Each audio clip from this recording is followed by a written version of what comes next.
Salam alaikum, Azul Flaoun, bonsoir. Depuis l'indépendance en 1962, le pouvoir a dirigé le pays selon une logique qui ne vise à construire ni État, ni une économie sérieuse et digne de son nom, mais qui obéit à un double objectif, établir une économie de rente au bénéfice des décideurs et de leur réseau clientéliste et marginaliser le peuple, le diviser et le réduire au silence par la répression et la propagande. Sous le prétexte de la lutte contre des prétendus complots visant la stabilité et l'unité du pays, le système a toujours œuvré pour empêcher l'émergence de tout espace de discussion, d'échange et de débat contradictoires, générant ainsi une sécheresse démocratique, une dépolitisation rampante de la société. Pour combler ce vide sidéral, le pouvoir a cherché continuellement à réduire la vie politique à un interminable spectacle autour de la lutte de clans, des rumeurs et des fuites organisées. Pour le pouvoir, il faut distraire le citoyen par toutes sortes de rumeurs et de vraies fausses informations pour occuper son esprit et l'empêcher de penser et de réfléchir. L'une des sales missions des médias du pouvoir est de jouer le rôle de machine de propagande. Le discours de Tebboune à l'ONU a été présenté par les relais du régime et les médias algériens en général comme étant un discours historique, fort et percutant. Et grâce au discours de Tebboune, la grandeur de l'Algérie ravivée. L'incorrigible Tebboune nous a fait une piètre démonstration de ce que devrait être la politique des droits de l'homme dans les pays frères. Un verbatim insignifiant, schizophrénique, puisqu'il émane d'un homme ou d'un système qui incarne l'antithèse de la démocratie. Un homme où, au moment même de son discours à l'ONU, plus de 300 détenus d'opinion croupissent en prison. La mythomanie de Tebboune renforce notre vision quant au monde qui se dessine devant nous, où tous les mensonges sont permis. De vive voix, les yeux bandés et les oreilles bouchées, passé, il n'y a rien à voir. C'est la démocratie à géométrie variable. C'est pour le bien-être des peuples, et le peuple, c'est Tebboune. Que reste-t-il du champ médiatique en Algérie? Interpellation, intimidation, poursuite, harcèlement, censure, chantage financier, condamnation sont le lot quotidien des journalistes qui veulent exercer librement leur noble profession en Algérie. Le pays tout entier et par là même la vie politique de la nation se résume de manière binaire entre M. Tebboune et le chef d'état-major Chengriha. Voilà à quoi le peuple algérien est réduit. Ce climat étouffant de coercition et de menaces où la peur a été actionnée comme un puissant levier qui nous a fait basculer dans un inconfort précaire, paradoxalement nous rassure, car nous le connaissons. Quel sens donner à cette volonté de faire entrer dans un moule étroit tout le génie d'un peuple résilié à accepter de jouer un rôle qu'il n'a jamais appris? L'Algérie est-elle malade de son opposition? La question agite bien évidemment l'ensemble de la société. Le champ politique est laissé libre à l'institution militaire et accessoirement à la présidence de la République. Ce duo s'érige en bureau politique et décide à deux les orientations à court terme et surtout sans contrôle démocratique. Comment un pays comme l'Algérie, terre aux richesses impressionnantes, grenier de l'Europe, traversé par des cultures vivantes, légataire d'une histoire plurimillénaire, patrie de grands écrivains, a pu sombrer dans un naufrage politique, économique et social qui a englouti des âmes qui périssent encore de nos jours dans les fonds obscurs de la Méditerranée.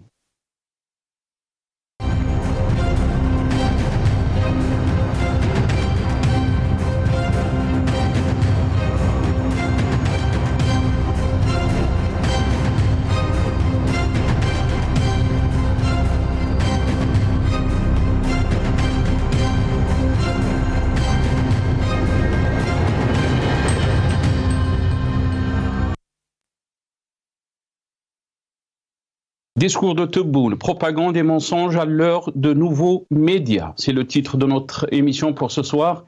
Et pour en parler, j'ai le plaisir d'accueillir dans cette émission Abdrahim Moussawar, universitaire et militant politique, qui est avec nous depuis Paris via Skype. Abdrahim Moussawar, bonsoir. Merci beaucoup d'avoir accepté l'invitation. Bonsoir Nassar, bonsoir aux invités, bonsoir à tous les téléspectateurs de Magharibia et je vous remercie pour l'invitation de ce soir. Merci beaucoup Abdrahim. On a le plaisir aussi d'avoir avec nous M. Rachid Hassani, secrétaire national chargé à la communication au sein du parti du RCD, qui est avec nous aussi depuis Alger, via Skype. Rachid Hassani, bonsoir, merci beaucoup d'avoir accepté l'invitation. Merci Nassar, merci pour votre invitation. Bonsoir tout le monde, bonsoir aux invités, bonsoir aux téléspectateurs qui sont en train de regarder le Magharibia à cet instant. Merci beaucoup Rachid Hassani. Rachid Hassani, je vais commencer avec vous cette émission. On a vu circuler sur les réseaux sociaux une vidéo qui s'attaque au parti du RCD par rapport à sa participation à la fête de l'UMA, la fête de l'humanité, qui est célébrée chaque année par le Parti communiste français, où beaucoup de personnalités ont été invitées, pas que le RCD, mais aussi différents courants politiques. Comment vous avez trouvé ces attaques par rapport à votre parti? Bien, nous la trouvons comme une attaque infamante, une attaque mensongère, infamante. Et je dirais que nous avons l'habitude de subir ce genre d'attaque. Ce n'est pas la première fois que le parti subit ce genre d'attaque depuis longtemps, depuis même avant sa création. Un nombre des fondateurs du parti ont subi donc ce genre de diffamation, ce genre d'attaque infamante. Rappelez-vous les événements d'avril 80, comment ont été traités par les chaînes propagandes du pouvoir. Rappelez-vous comment en 86, les dirigeants fondateurs du parti, comment ils étaient traités quand ils ont créé la Ligue algérienne des droits de l'homme. Rappelez-vous aussi les attaques que nous avons subies en 2001, les attaques que nous avons subies en 2019. Donc, ces attaques ne sont pas étrangères. Cette propagande du pouvoir qui s'est dirigée en mode opératoire pour un peu pallier et pour un peu diminuer de l'importance des partis politiques. Voilà, donc par rapport à la tête d'une pseudo-chaîne, une chaîne qui est selon nos informations illégale, qui travaille en dehors de la loi, et qui doit s'attendre à la réplique du parti. D'ailleurs, le parti compte, si je aussi, déposer une plainte par rapport à ce documentaire diffamatoire, tendancieux et accusateur sans fondement du parti. Je rappelle aussi que nous n'avons pas de leçon à recevoir de quiconque par rapport au fait que nous sommes un parti patriote, un parti nationaliste, et donc nous n'avons aucune leçon à recevoir surtout émanant de pseudo-chaînes comme celle-là. Cela étant dit, pour rappeler un peu le déroulement de la fête de l'UMA, il faut rappeler que c'est une fête organisée principalement par le journal L'Humanité, qui est tendance gauche. Et c'est une fête de l'humanité à laquelle déjà ont participé des partis comme le FFL plusieurs fois, comme le FFL. C'est une fête à laquelle nous avons déjà participé nous aussi. C'est une fête de l'humanité, c'est un carrefour d'échange, de débat entre tous les partis de gauche et notamment des partis communistes du monde entier, de Cuba, du Brésil, de la Palestine, du Soudan, du Maroc, de l'Algérie, de France, d'Allemagne, de tous les pays du monde. C'est une fête où il y a des débats qui engagent l'humanité, qui engagent l'avenir du monde. C'est une fête universelle, une fête à laquelle nous avons pris part. C'est une fête aussi, il faut rappeler, où beaucoup de partis communistes qui étaient notamment amis de l'Algérie pendant la révolution 54-62 Il participe à chaque fois. Donc, j'invite ces journaleux au moins à un peu étoffer leur culture générale, lire un peu l'histoire et ne pas faire dans le mensonge et dans les analyses superficielles et dénuées de tout fondement. Très très bien.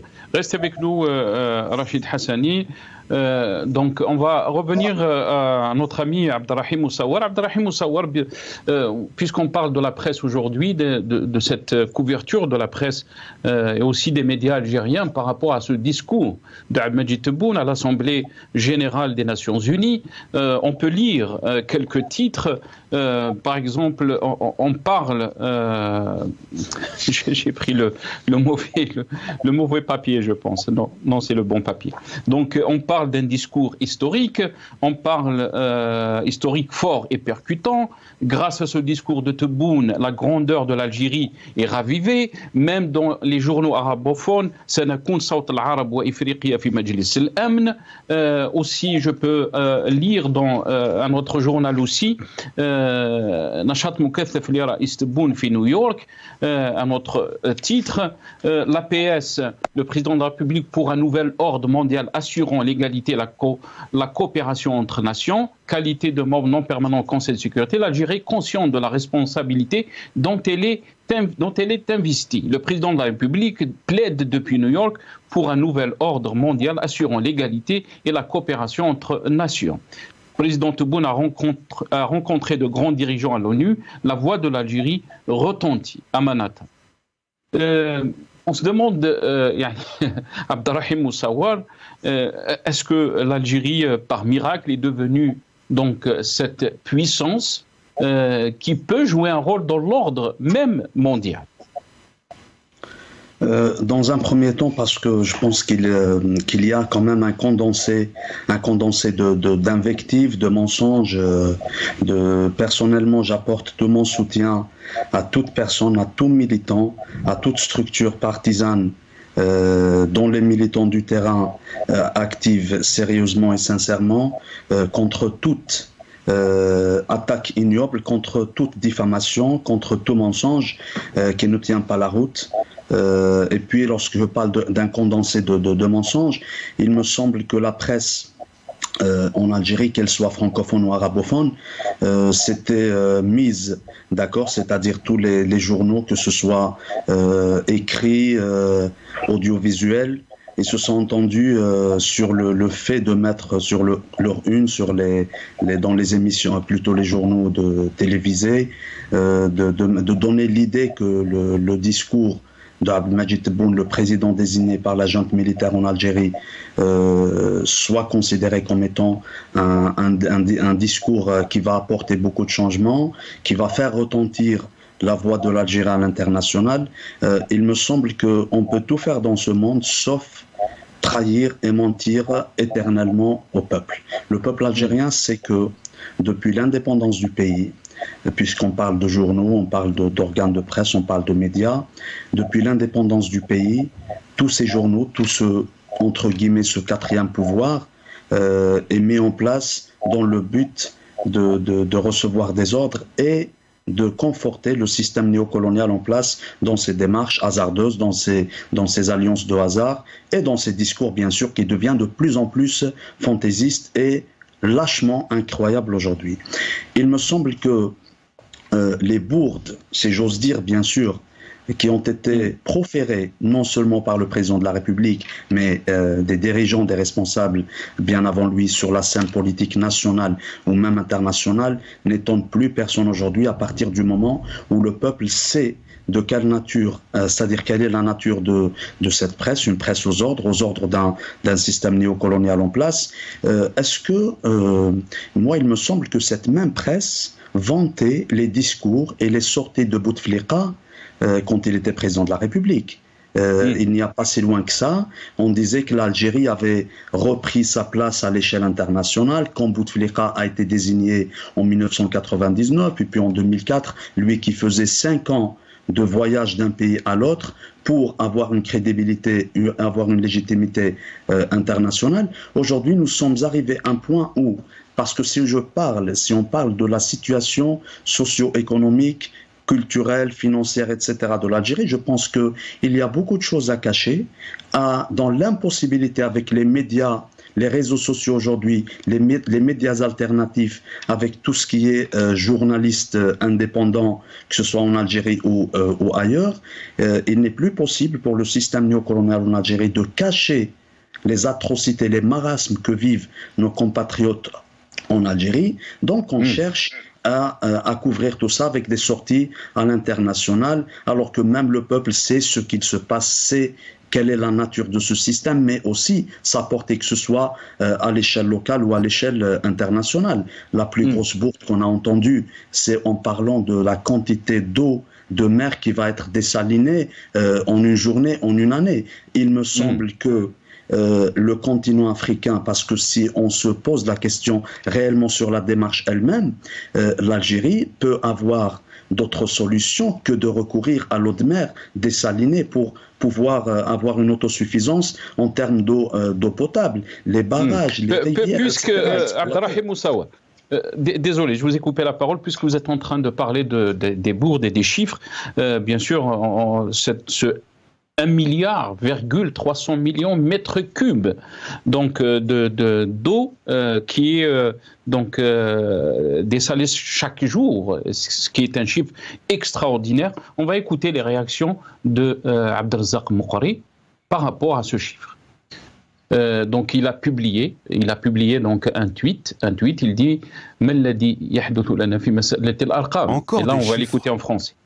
Que nous arrive-t-il sur la question des chiffres de la part de ceux qui écrivent le discours du président, et comment se fait-il qu'ils ne revoient pas ce qui lui est écrit? Auparavant, ils avaient commis une erreur en annonçant le nombre de quantités d'eau de dessalement d'eau de mer et ils en ont été alertés.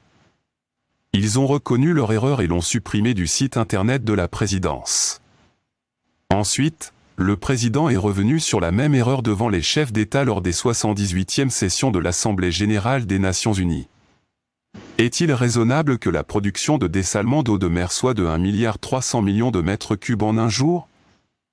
Si l'erreur ne s'était pas répétée, nous aurions dit qu'il s'agissait d'un lapsus de langue. Et que cela voulait dire l'année, pas un jour. Et ce serait aussi beaucoup, je ne pense pas que tous les pays dont les présidents ont écouté le discours de Tebboune atteindront ce chiffre en un jour. Vous devez résoudre le problème des chiffres. Le problème est celui de la crédibilité. Des chiffres énormes peuvent profiter aux crédules, aux dépendants et aux mal informés de notre pays. Mais ils brisent la crédibilité des chiffres annoncés par les responsables nationaux. Et, pire encore, ils brisent notre crédibilité et affaiblissent notre prestige à l'étranger. Donc ça, c'était la traduction du tweet d'Abdelrazak Moukhari par rapport au chiffre qui a été avancé par Abdelmadjid Tebboune dans ce discours. On va reprendre notre invité Abdelrahim Moussawa. Abdelrahim Moussawa, vous avez entendu aussi ce tweet d'Abdelrazak Moukhari. Il a parlé de crédibilité, mais aussi quand on fait un discours comme ça, où il y a des responsables, des chefs d'État, mais aussi des personnalités politiques internationales, on ne peut pas faire ce genre d'erreur, surtout que c'est la deuxième fois, ce n'est pas la première fois. Absolument, ce sont des erreurs répétitives, que ce soit sur le plan de la politique internationale, sur le plan économique, sur le plan du logement, sur le plan des finances, sur le plan... tous les chiffres qui concernent les différents domaines qui régissent notre chère Algérie aujourd'hui. Par contre, je voudrais juste revenir sur ce personnage, pas pour m'attarder dessus, Abdelrazak Moukhari. On l'a toujours su, on l'a toujours connu comme étant un enfant fidèle du système. Il ne devrait pas nous amadouer avec cette erreur de communication concernant les chiffres, parce que les vrais chiffres en Algérie, on ne va pas passer une semaine à parler des 1 milliard mètres cubes d'eau de dessalement, mais les vrais chiffres aujourd'hui, que devraient dire les responsables algériens, devant lesquels ils devraient ouvrir les yeux. C'est les chiffres concernant le chômage, c'est les chiffres de veuves et de veufs qui n'arrivent pas aujourd'hui à subvenir à leurs besoins les plus élémentaires. C'est les chiffres concernant les centaines de milliers d'élèves qui ont repris les études il y a quelques jours de cela sans avoir eu le minimum concernant les fournitures scolaires. Ce sont les chiffres d'Algériennes et d'Algériens qui n'arrivent pas à avoir un logement décent. Ce sont les millions d'Algériens qui n'arrivent pas à subvenir à leurs besoins journaliers, qui n'arrivent même pas à atteindre des éléments ou des produits alimentaires de première nécessité ou élémentaires. Ce sont les millions d'Algériens qui dorment dehors aujourd'hui. Les vrais chiffres aujourd'hui, c'est ce nombre de militants politiques, d'acteurs associatifs et syndicaux qui croupissent dans les geôles de ce pouvoir néocolonial en Algérie. Les vrais chiffres aujourd'hui, ce sont les journalistes, le nombre de journalistes qui sont piétinés dans leur travail. Les vrais chiffres aujourd'hui, ce sont les professeurs, ce sont les médecins, ce sont les enseignants, ce sont les travailleurs du secteur public qui n'arrivent pas à avoir un salaire décent. C'est ça les véritables chiffres dont ils doivent nous parler. Parce que ces chiffres aujourd'hui, ils essaient de les cacher en créant polémique après une autre. Très très bien. Restez avec nous, Abdelrahim Moussawar. Rachid Hassani, on va revenir sur ce discours d'Abdelmajid Tebboune qui a été présenté bien sûr comme étant un discours historique, percutant, mais aussi qui a ravivé la grandeur de l'Algérie. Alors qu'on a vu les images quand Tebboune a fait son discours, la salle était quasiment vide. Mais aussi, on ne peut pas faire une bourde comme celle qui a été annoncée par Majid Tebboune concernant donc le dessalement d'eau, donner ce chiffre 2 fois. Même Abdelrazak Moukri, qui on peut dire proche, pas proche de ce pouvoir, il a trouvé ça très bizarre. La crédibilité de ce pouvoir a été ternie, si on peut dire. Ça ne surprend pas. La crédibilité de ce pouvoir n'a jamais eu de crédibilité. C'est un pouvoir tronqué de légitimité. C'est un pouvoir qui ne donne pas les vrais chiffres et qui ne donne pas du sens aux chiffres. Comme l'a dit votre invité tout à l'heure, les véritables chiffres, c'est cette réalité amère que vivent les Algériens aujourd'hui. À partir du moment dès lors que les chiffres qu'ils donnent, ce sont des chiffres pour se donner des satisfecits, donc les chiffres n'ont aucune crédibilité, n'ont aucune valeur, n'ont aucun sens. Aujourd'hui, les véritables chiffres, effectivement, c'est ces milliers de jeunes Algériens qui traversent la mer pour fuir la misère en Algérie. Les véritables chiffres aujourd'hui, c'est effectivement ces milliers d'élèves qui n'ont pas de fourniture scolaire pour entamer la rentrée scolaire. Les véritables chiffres aujourd'hui, c'est l'inflation galopante, c'est la rareté des denrées, y compris les plus élémentaires pour le peuple algérien. Ce sont là les véritables chiffres qu'ils doivent donner, mais parce que cette presse, justement, n'est pas là pour travailler convenablement dans le travail, faire son travail d'enquête et d'investigation et donner des véritables chiffres, mais il est là à faire dans l'allégeance, à relier les discours et les injazets du pouvoir, donc les supposées réalisations du pouvoir et des différents régimes, depuis d'ailleurs 62, ils sont pas de guerre. Le problème aujourd'hui, c'est celui-là, c'est que nous n'avons pas une presse qui fait office d'une véritable presse, qui travaille le pays, qui fait pas des problématiques sociétales, qui fait pas des problèmes que vivent les Algériens aujourd'hui. Voilà la véritable question. Et pourtant, Rachid Hassani, auparavant, donc, Abdelmajid Tebboune, dans une interview, a parlé de cette liberté de la presse. On va l'écouter, je reviens à vous très rapidement. أنا وعدت بالحرية المطلقة للإعلام إلا ما يتناقض مع القوانين ومع الأخلاقيات نتاع المهنة وتقاليدنا. هذا ما كان الشيء الآخر راه حر باش وقلت نحارب بشراسة الأكاذيب تشويه تجريح إلى فيك نيوز. Rachid Hassani, vous avez entendu donc Abdelmajid Tebboune, al-Hurriya al-Mutlaqa, une liberté totale par rapport à la liberté de la presse, alors qu'on sait très bien combien de journalistes ont été emprisonnés juste pour ce qu'ils ont écrit, mais aussi combien de militants politiques, comme l'a fait rappeler Abderrahim Moussawar, des centaines de militants politiques qui ont été emprisonnés et qui sont en prison même en ce moment.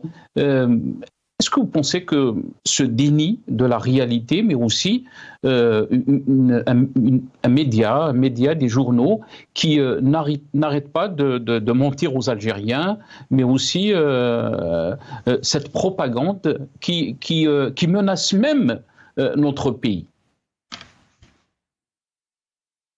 Carrément dans le déni de la réalité, justement, et c'est ça la catastrophe, et c'est ça le danger, c'est qu'on ne reconnaît même pas cette réalité amère. Et les journalistes, les journaleux, entre parenthèses, qui font dans l'allégeance à ce pouvoir et qui relaient toutes sortes de mensonges de ce même pouvoir, est complètement disqualifié en Algérie. On l'appelle d'ailleurs,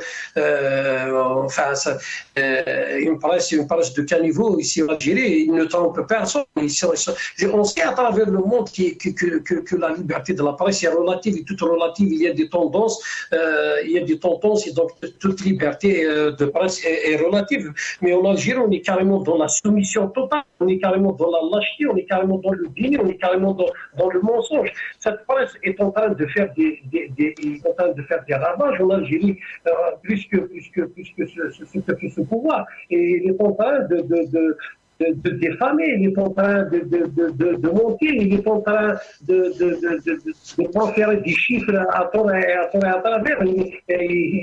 C'est dramatique quand même. Moi,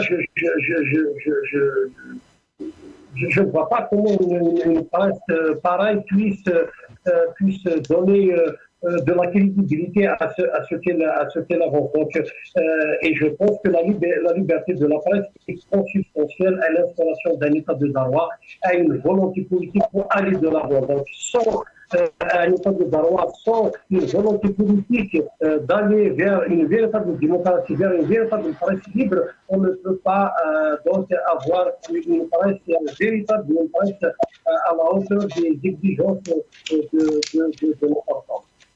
Et je rappelle aussi que le chiffre de 300 détenus politiques et de journalistes qui sont incarcérés aujourd'hui est l'illustration parfaite du mensonge des autorités, de l'absence de cette liberté. Nous sommes persécutés, nous sommes chassés, nous sommes privés de notre droit et de nos droits les plus élémentaires à l'expression libre et à l'expression de nos opinions en Algérie aujourd'hui. Donc voilà, comme je l'ai dit, donc pire que le mensonge, ils sont dans un déni de réalité, et c'est une situation intenable et insupportable pour le peuple algérien. Très bien. Restez avec nous, Rachid Hassani. Abderrahim Moussawar, quand on voit ce qui se passe en Algérie, donc il n'y a pas de voix discordante, on ne peut pas émettre des critiques par rapport à la politique de notre pays, même quand on constate que la situation elle est catastrophique à tous les niveaux, quand on entend un discours pareil à l'Assemblée générale des Nations Unies, la situation est très inquiétante. Abderrahim Moussawar.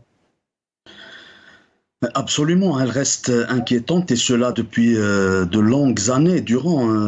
Je dirais même, on peut revenir jusqu'à l'indépendance du pays, ou jusqu'à aujourd'hui, il n'y a pas eu de liberté de la presse ou de liberté d'exercice politique digne de son nom, respectée, telles que les lois fondamentales. Je parle des lois fondamentales, ça veut dire des traditions mondiales concernant la démocratie, concernant la République, concernant la liberté de la presse, concernant la liberté d'informer, la liberté de s'informer, la liberté à la source. Aujourd'hui, cela n'existe pas.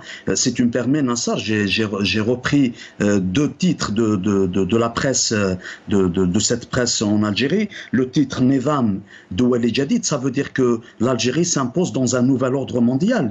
Comment peut-on parler d'un nouvel ordre mondial?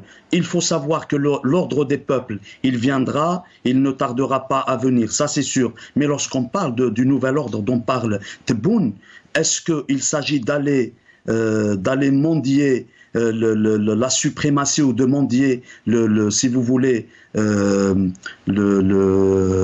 la bénédiction de la Russie en suppléant la Russie d'intégrer l'Algérie dans les BRICS. Est-ce qu'il s'agit là du nouvel ordre mondial? Et il y a un autre titre que j'ai retenu, Alam Bidoun Musta'marat, ça veut dire l'Algérie, le Tebboune parle d'un monde sans colonie, sans colonisation, alors que lui-même, dans son système, ils font de façon excellente le jeu du système néocolonial. La France est partie en 1962. On a arraché notre indépendance, mais dès le lendemain, cette indépendance a été confisquée. Aujourd'hui, en parlant de la presse, justement, la liberté de la presse, la liberté de faire de la politique, le journal cher à Ben Ramdan qui a été créé durant la guerre de libération, le Moudjahid qui était là pour soutenir la guerre de libération algérienne, aujourd'hui il est devenu un chiffon entre, je dirais pas entre les mains, mais sous les pieds d'un système néocolonial. Vous avez le journal de Alger républicain qui parlait après la capture, plutôt l'emprisonnement d'Aït Ahmed en 65, Aït Ahmed le traître a été arrêté. Dans les années 90, de grands historiques, de grands politiciens qui aiment l'Algérie, qui aiment leur pays, ont été traités de traîtres. Moi, il me semble qu'aujourd'hui, la presse en Algérie, la schizophrénie de la presse et son caractère désavoué, son caractère mensonger, son caractère corrompu correspond exactement à la nature du système qui nous gouverne, un système néocolonial basé sur correspond à la nature du système, Abdelrahim Exactement. Je vais vous lire un petit passage donc à l'APS, le titre « Qualité de membre non permanent au Conseil de sécurité, l'Algérie consciente de la responsabilité dont elle est investie ». On peut lire dans cet article, l'Algérie mettra à disposition sa riche expérience en matière de médiation et de promotion du règlement pacifique des conflits, a poursuivi le président de la République, soulignant que l'Algérie, mue par cet esprit, rejoindra le Conseil de sécurité porteuse d'espoir des peuples africains et arabes, sans cesser de prôner l'approche basée sur des solutions définitives aux riches en s'attaquant aux crises, en s'attaquant à leurs causes profondes. Quand Abdelmajid Tebboune parle de porter les espoirs des peuples africains et arabes, la question se pose bien sûr, où sont les espoirs du peuple algérien? Justement, la question qui se pose aujourd'hui, lorsqu'on gesticule, lorsqu'on tient des discours à l'international pour tenter de donner une belle image de l'Algérie, on se pose la question, où est le peuple algérien dans tout ça? Le peuple algérien, il est concentré sur sa vie quotidienne, sur ses difficultés quotidiennes. Il est concentré sur la recherche de travail, la recherche de ressources financières pour pouvoir supporter ce marasme économique, pour pouvoir supporter cette flambée des prix. Un président qui, depuis 2019, déjà, le premier grand mensonge, c'est d'avoir promis de visiter les wilayas d'Algérie, mais il n'a... Abdelrahim Moussawad? Je pense qu'on a un petit souci de connexion avec Abdelrahim Moussawad. Espérons donc l'avoir très rapidement. Je vais passer donc à notre ami Rachid Hassani. Rachid Hassani, la question qui se pose aussi, c'est la question de l'opposition politique algérienne. Elle est où cette opposition? Elle est où cette société civile? Ils sont où les élites par rapport à la situation que vit notre pays? D'un côté, on est en train de voir un régime qui est aux abois, un régime qui ne sait plus comment mener notre pays, mais de l'autre côté aussi, il y a une opposition quasi inexistante, si on peut dire. J'ai eu déjà à le rappeler plusieurs fois dans vos émissions et dans les émissions à laquelle j'ai participé par rapport à cette histoire de l'opposition. J'ai toujours dit que l'opposition en Algérie est une opposition que le pouvoir a voulu créer. C'est vrai qu'il y a de véritables partis de l'opposition qui essayent de faire, qui résistent, qui essayent de faire de la politique, qui essayent de communiquer avec les citoyens, qui essaient de proposer des solutions alternatives à ce régime et à ce système, mais force est de constater que depuis l'ouverture démocratique, le pouvoir a toujours joué à la pollution de la scène politique comme il a joué à la pollution de la scène médiatique. Et il a créé des partis qui sont chargés d'une mission dans l'opposition et qui sont chargés de polluer justement de polluer la scène politique. Donc la situation aujourd'hui, les conscients aujourd'hui, c'est celle-là, c'est qu'il y a il y a des partis factices et une opposition factice. Donc il y a certains partis qui essayent de faire, qui travaillent, mais qui sont empêchés de le faire, qui sont empêchés d'activer. C'est notre cas d'ailleurs, parce que quand tu es autonome, quand tu essayes de faire ton véritable travail d'opposition, d'être avec le peuple et de renier les revendications populaires. Quand tu essaies de faire dans la véritable politique, donc tu es empêché par ce pouvoir, qui est boycotté par les leaders du pouvoir, et donc c'est une question effectivement difficile. Voilà. Je pense qu'aujourd'hui, la situation dans laquelle nous sommes, le système politique hybride dans lequel nous sommes, avec une façade démocratique, des pratiques d'ajustement des patrons, je pense que nous avons besoin beaucoup plus d'un sursaut national qui ne sera pas l'émanation de partis politiques seuls, il sera l'émanation de tout un peuple, la part de politique, de son élite, des universitaires, des syndicats, des partis politiques autonomes. Donc je pense que la situation est historique et le pays a besoin de quelque chose dont on a besoin de tout le monde pour qu'à un instant T, et il y a une chose qui va permettre donc le changement du système tant souhaité, un système qui a fini par dilapider toutes les richesses et toutes les potentialités du pays depuis 1962. Comme je l'ai dit tout à l'heure, il n'y a qu'à voir le nombre de jeunes qui quittent le pays, notre jeunesse qui quitte le pays universitaire, les médecins, les ingénieurs. Et on est là, on est en région, tout le monde vient dire de soi. C'est pas tout le monde veut quitter le pays. C'est ça, c'est dramatique. Mais c'est ça, c'est une réalité amère. Et c'est le seul et véritable résultat de ce régime, de ce système qu'il incarne depuis son temps. Très bien. Restez avec nous, Rachid Hassani. On va, avant de donner la parole à Abdelrahim Moussawar, on va écouter les déclarations d'Ahmed Tebboune. Qui a parlé aussi de la démocratie en Algérie. On l'écoute et je reviens à mes invités juste après ça. هما كان صابوا الجزائر كرة تحرقت مش اليوم التغيير في الجزائر ما يساعدهمش. الديمقراطية هذه حاسديننا فيها، لازم تبقى من ريبوبليك بانانيار يسيرك كما يحب ويمشيك كما يحب. باش اليوم انت تعطي برلمان يوافق اذا كان دير اتفاقيه مع الدوله الفلانيه ما ديرش ما يقبلوش. هو يبغي يتلاقى مع مسؤول ان كاتيميني كذا ويمضي له ويعطيه وخلاص، وهذا مكان هكا كتمشى الامور. لا ديمقراسي حاسديننا فيها. بالنسبه لهم حنا شعب من درجه ثانيه ما نقدروش للديمقراطيه وما نستاهلوهاش. ها هو المشكل تاعهم. يجي يعطيك دروس في كما قال الشيخ حسيسن لا هيتلها بهمه. هم عندهم تشوف مظاهرات وتوقيفات وصلوا ل 100,000 توقيف.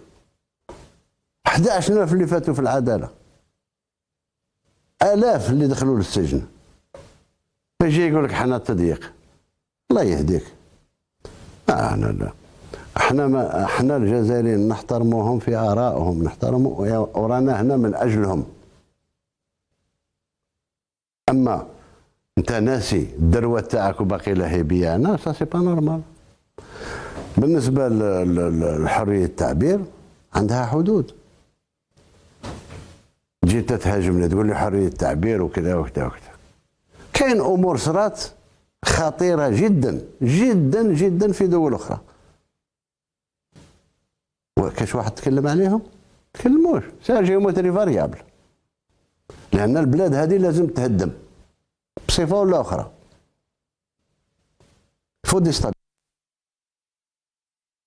Abdelrahim Moussawar, vous avez entendu ce qu'a déclaré bien sûr Ahmed Tebboune auparavant. Démocratie hasdina aliha, on est là pour le peuple algérien. La question qui se pose aussi, c'est que même ce régime, il a qualifié donc les Algériens comme étant pas à la hauteur de la démocratie, si on peut le dire.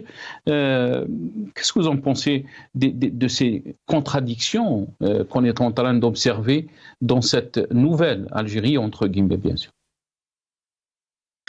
Alors il me semble que je peux faire quand même une comparaison, c'est-à-dire une liaison avec l'article 87 bis du Code pénal en Algérie, à travers lequel on incrimine toute forme ça veut dire que l'interprétation brève, concise et claire de cet article, c'est l'incrimination de tout travail politique, associatif, syndical qui vise à éveiller, qui vise à revendiquer des choses légitimes en Algérie à travers, à savoir le changement pacifique et radical d'un système de gouvernance. On vient d'écouter un désigné d'El Mouradia qui est l'antithèse, qui est aux antipodes de l'exercice démocratique lui-même, qui a été désigné en décembre 2019, malgré la volonté populaire qui disait « on en a marre de vous, on veut qu'il y ait un changement radical et que la démocratie, la souveraineté du peuple soit respectée ». Il parle du respect du peuple, alors que lorsqu'on parle du respect du peuple en réalité, on ne va pas en Russie pour dire à Poutine ne vous inquiétez pas, les autorités algériennes, elles arrivent à gérer. Lorsqu'on respecte le peuple, on l'insulte pas. Lorsqu'on respecte le peuple, on n'insulte pas sa communauté établie à l'étranger. Il me semble qu'il parlait des chiffres des gilets jaunes, etc. en France, mais on n'a pas besoin de se comparer à d'autres pays, on n'a pas besoin de se baser sur les chiffres, sur ce qu'il se passe dans d'autres pays pour reconnaître notre Algérie algérienne, pour reconnaître notre combat pour l'Algérie aujourd'hui, avec ce système néocolonial en Algérie, aimer l'Algérie, faire de la démocratie, militer pour la démocratie, faire du journalisme libre et indépendant, tout en respectant la source, tout en respectant la réalité sur le terrain, bien sûr dérange le système en place. C'est pour cela que lui qui a été désigné par la junte militaire, il ne s'agit en réalité que de la continuité d'un système qui a toujours été là depuis l'indépendance. Donc rien ne nous étonne aujourd'hui. Tout à l'heure, je parlais rapidement, si tu me permets, parce que ça a coupé, excusez-moi, je parlais justement de cette place de l'Algérie à l'international lorsqu'une certaine presse aux ordres dit que l'Algérie est un pays. Quand on parle d'Algérie, sachez que je fais bien la différence entre l'Algérie comme pays, comme peuple et le système en Algérie. Donc le système néocolonial qui se permet ou qui peut faire de la médiation à l'international. S'il s'agit de rendre service à des systèmes à l'international tout en assassinant, tout en piétinant les droits de son peuple, que ce soit en Algérie ou à l'étranger, ça, on n'en a pas besoin de ça. Je me rappelle de l'affaire d'Alim Sili, on l'a lu, ce qui s'est passé dans les années 80. Donc, une affaire à l'international, des détenus, plutôt des otages qui ont été libérés par les services secrets algériens, et quelques jours après, la récompense, c'était quoi? C'était de liquider un opposant politique, Alim Sili. C'est ça que fait le pouvoir algérien à l'étranger. Donc, dans l'impossibilité de s'acheter une légitimité c'est-à-dire au niveau local, parce que le peuple n'en veut pas. Aujourd'hui, il est dans l'impossibilité également de s'acheter une légitimité internationale. Il n'est là que pour s'acheter une visibilité internationale. Mais Abderrahim Moussaoua, très rapidement, je ne sais pas si vous étiez avec nous, la question que j'ai posée aussi à Rachid Hassani, elle est où cette opposition politique? Bien sûr, on différencie l'opposition de notre opposition, mais surtout l'opposition qui était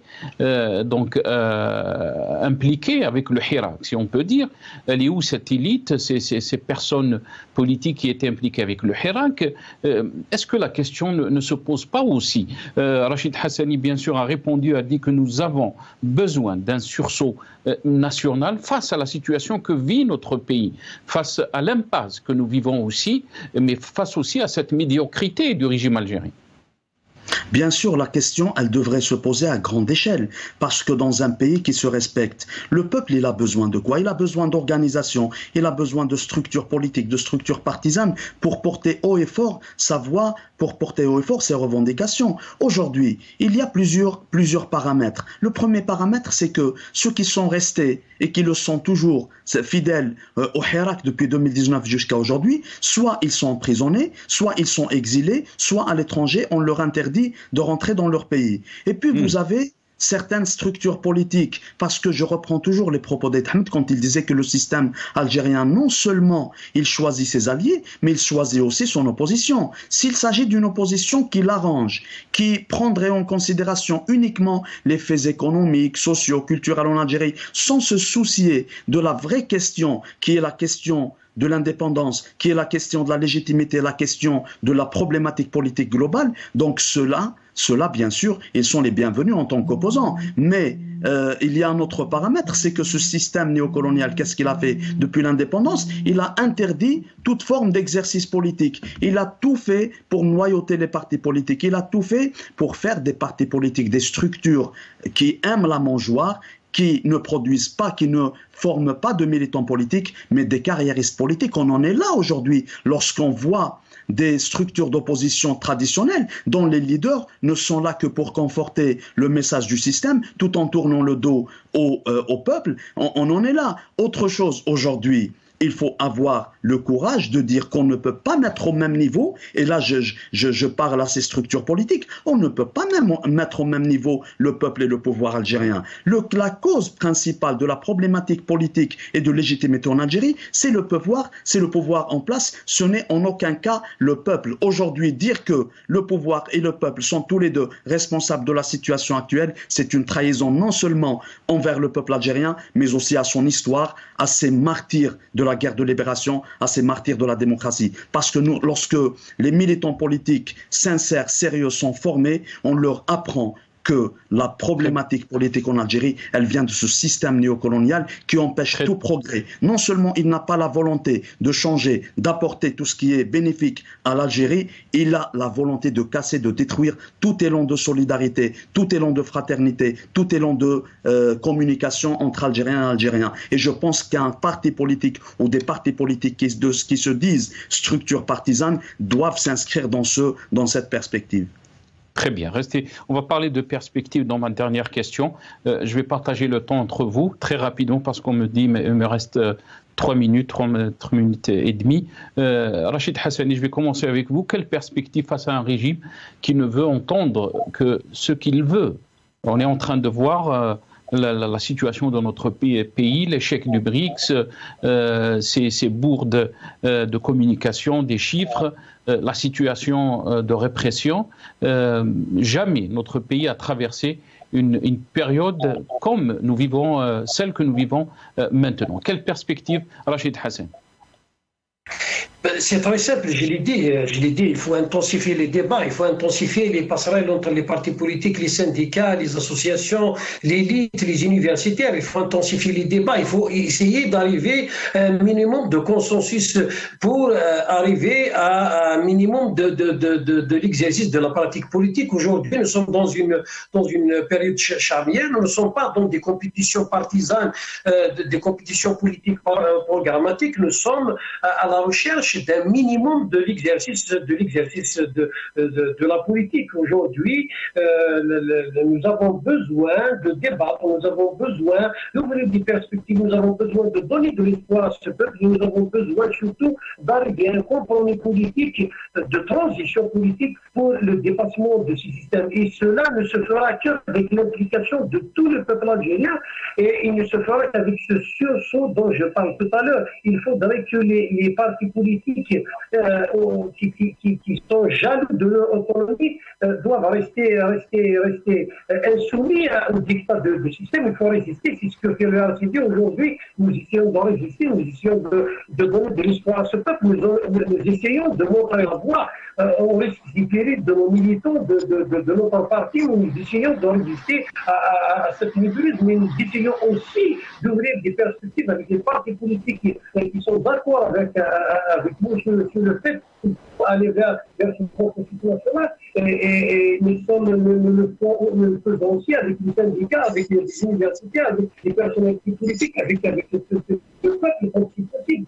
Parce qu'aujourd'hui, c'est très difficile de transmettre le message dès lors que les médias sont fermés, les espaces sont fermés, la situation est une situation de gel de toutes les activités politiques en Algérie. Mais l'histoire est perdue parce que ce peuple a démontré, il a démontré à maintes reprises, il a démontré surtout à l'occasion de la révolution 54-62, il a démontré que c'est un peuple qui a résisté, c'est un peuple qui peut aller de l'avant et qui peut trouver les ressources nécessaires pour une implication active. Merci Rachid Hassani. Merci Rachid Hassani.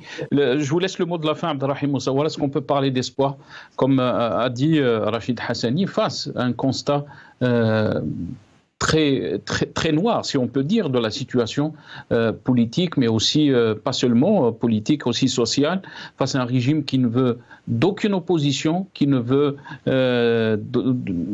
pas de critique. Qu'est-ce que vous en pensez, Abdelrahim Moussaoua?